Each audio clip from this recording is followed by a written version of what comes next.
오늘은 뭘 볼까나? 요즘 넷플릭스 통 볼 게 없어. 사이버펑크? 이거 게임 아니었나?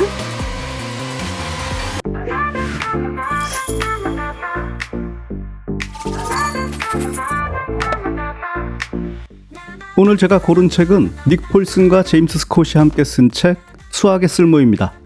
저자 두 분은 각각 시카고 대학교와 텍사스 대학교에서 통계학 가르치는 분들인데 당연히 수학 전문가들이시고 복잡해 보이는 AI 인공지능이나 데이터 과학의 핵심 원리가 사실은 아주 오래된 수학적 아이디어에 뿌리를 두고 있다는 점을 아주 흥미롭고 매력적인 사례들로 풀어내고 있습니다.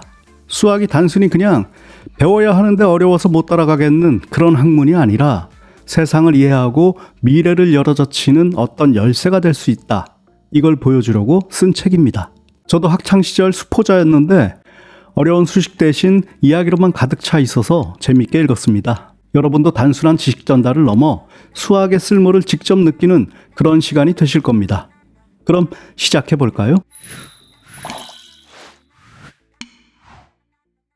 넷플릭스 이야기부터 해보죠. 어떻게 넷플릭스는 제 취향을 저보다 더 잘하는 걸까요? 결국 사이버펑크 애니메이션도 아주 재밌게 봤습니다. 넷플릭스의 시작은 원래 DVD 우편 대여 서비스였다죠.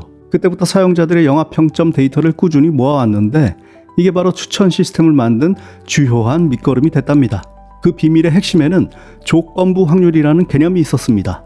조건부 확률이란 별건 아니고 B라는 사건이 일어났을 때 A라는 사건이 일어날 확률을 뜻합니다. 우리가 영화 B를 좋아했다는 조건 하에서 영화 A도 좋아할 확률을 계산하는 거죠. 예를 들면 전쟁 드라마 밴드 오브 브라더스라고 있잖아요.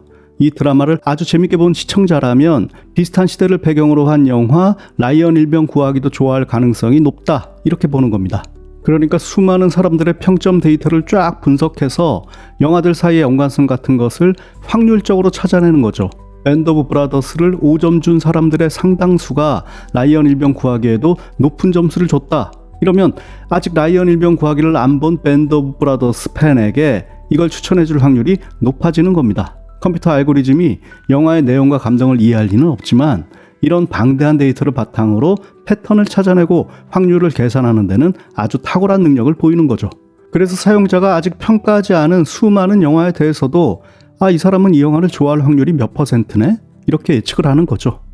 그런데 이 방식이 놀랍게도 제2차 대전 당시 전투기 생존율을 높이는 데 사용된 통계적 통찰과도 궤를 같이 한다는 겁니다. 헝가리 출신의 미국 통계학자 에이브러햄 와일드 이야기입니다. 나치의 박해를 피해 미국으로 건너간 인물인데 콜롬비아 대학교 통계연구단 SRG에서 활동했죠. 당시 연합군은 격전을 치르고 무사히 돌아온 폭격기들의 총알 자국을 분석해서 어느 부분을 보강해야 격추율을 낮출 수 있을까, 이걸 고민하고 있었습니다. 대부분은 당연히 총알 구멍이 많은 동체나 날개 부분 이런 데를 강화해야 한다고 생각했죠. 상식적으로 그게 맞을 것 같으니까요. 그런데 와일드는 그 생각에 함정이 있다고 봤습니다. 우리가 볼 수 있는 데이터는 오직 살아 돌아온 비행기들의 총알 자국뿐이라는 거죠. 정작 중요한 정보, 그러니까 어디에 맞으면 격추되는가는 돌아오지 못한 비행기들과 함께 사라져버렸다는 겁니다.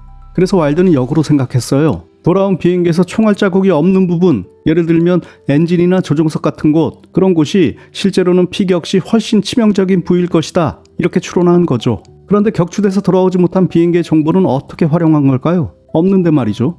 여기서 와일드는 대체, 임퓨테이션이라는 통계 기법을 사용했습니다. 일단 살아 돌아온 비행기의 손상 데이터, 즉 동체가 손상된 채 귀환한 확률 P를 분석한 뒤 당시 공중전 기록 같은 걸 바탕으로 수학적 모델을 만들어서 격추된 비행기들이 어떤 부위에 맞아서 격추됐는지를 통계적으로 추정한 겁니다. 관측되지 않는 데이터를 추론해서 전체 그림을 완성한 거죠. 이게 바로 넷플릭스가 사용자의 평가 기록이 없는 영화에 대한 선호도를 예측하는 방식과 본질적으로 아주 유사합니다.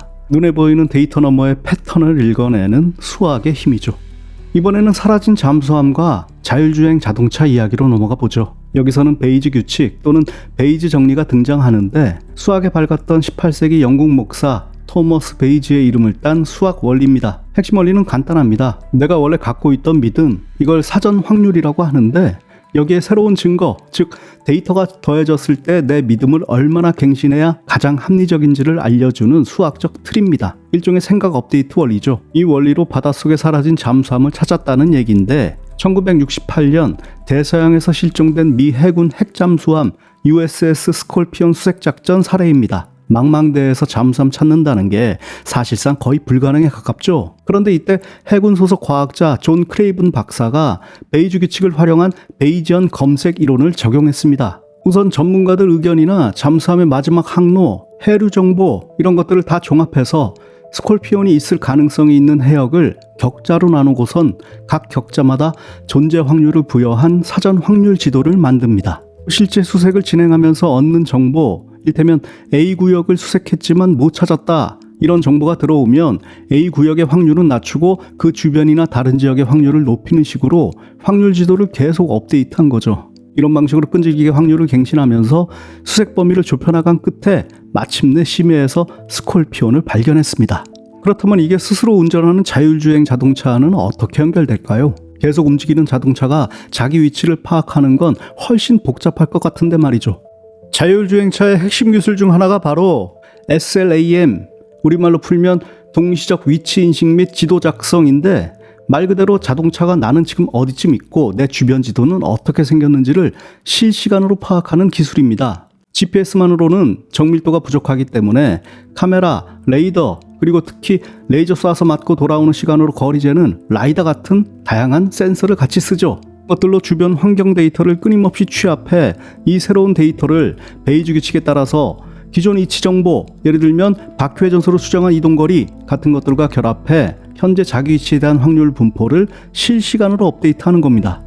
내가 지금 직진 중이라는 정보에 센서상 오른쪽에 벽이 감지된다는 새로운 정보를 합쳐서 도로 왼쪽 차선에 있을 확률이 90%다. 이런 식으로 계속 추정해 나가는 거죠. 잠수함 수색처럼 자동차도 센서 데이터라는 증거를 통해 자기 위치 확률 지도를 계속 갱신하는 셈입니다. 베이지 규칙이 생각보다 우리 주변에 진짜 깊숙이 들어와 있는 거죠. 스팸 메일 필터나 의학 진단 같은 분야에서도 쓰인답니다. 이번에는 기계가 어떻게 사람처럼 말을 배우는지 언어와 수학의 만남에 대해 이야기해 보죠. 인간의 언어, 정말 복잡계의 끝판왕이라고 할 수 있는데 문법 규칙에서 예외도 너무 많고 동음 이의어, 즉 뜻이 여러 개인 단어가 문맥에 따라 다르게 쓰이고요.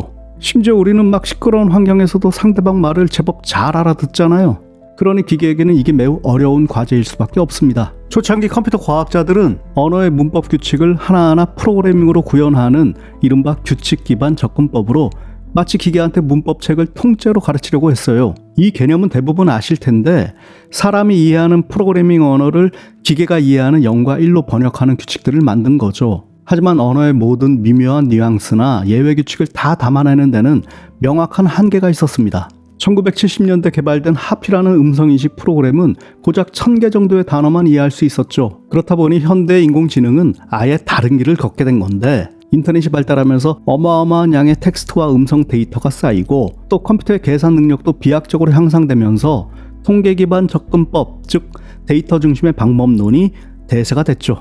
핵심 아이디어 중 하나가 바로 단어를 수치, 그러니까 벡터로 기술해주는 수학 모델인 단어 벡터, 구체적으로는 특히 구글에서 개발한 워드 투 벡 모델입니다.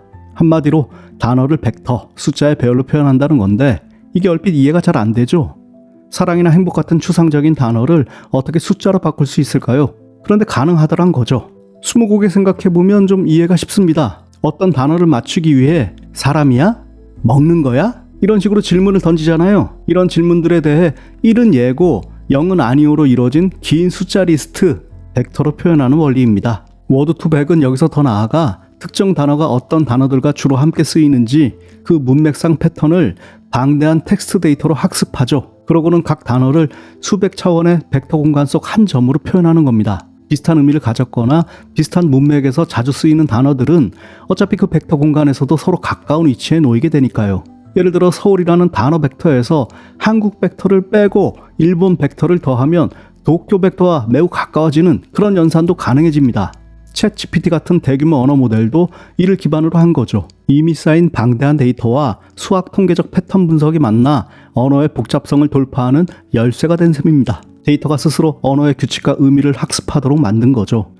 그렇다고는 하나 이런 발상 자체가 놀랍죠. 시간 관계상 몇 가지만 간략히 소개해드렸는데 이 책에는 수학으로 과연 어디까지 할 수 있는지 정말이지 놀라울 만큼 많은 사례가 나옵니다. 아이작 뉴턴이 영국 조폐국 감사관으로 일했던 시절 제곱근 규칙 수학 원리로 위조지폐범 잡은 이야기, 신용카드 회사가 어떻게 카드 부정 사용을 감지하는지, 영화 머니볼로 유명한 메이저리그 오클랜드 애슬레틱스 구단이 선수 가치를 수학적으로 평가하는 방식 등 하나같이 재밌습니다.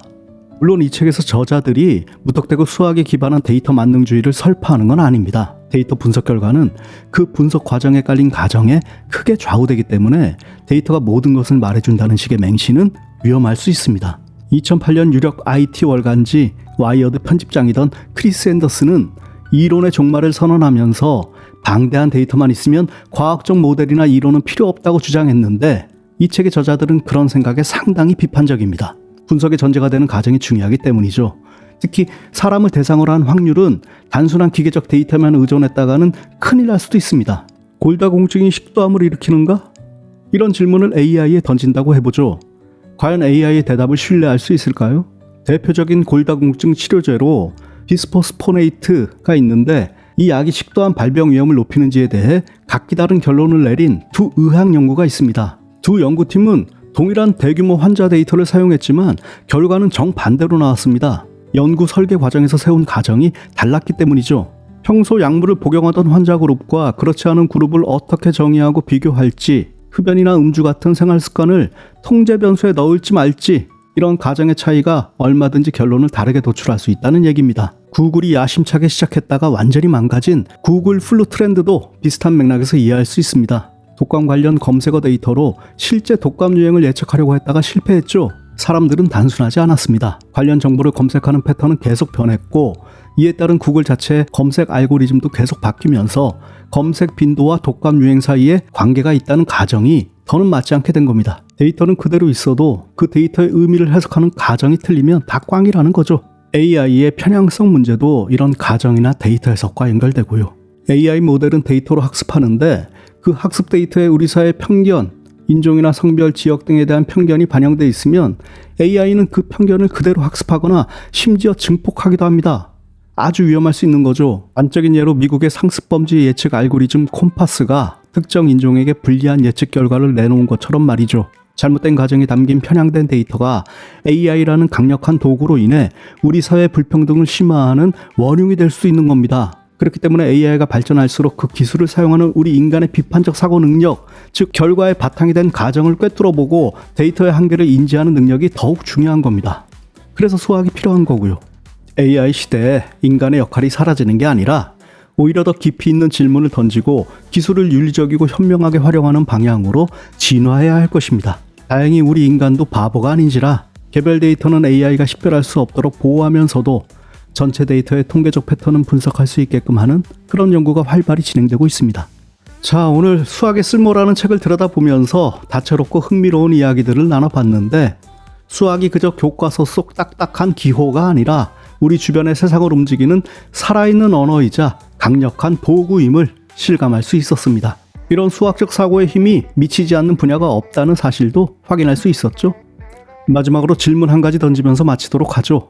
AI가 점점 더 많은 영역에서 중요한 결정을 내리게 될 가까운 미래, 우리는 그 결정의 근거가 되는 데이터와 그 안에 숨겨진 가정들을 얼마나 비판적으로 검토하고 질문할 수 있을까요?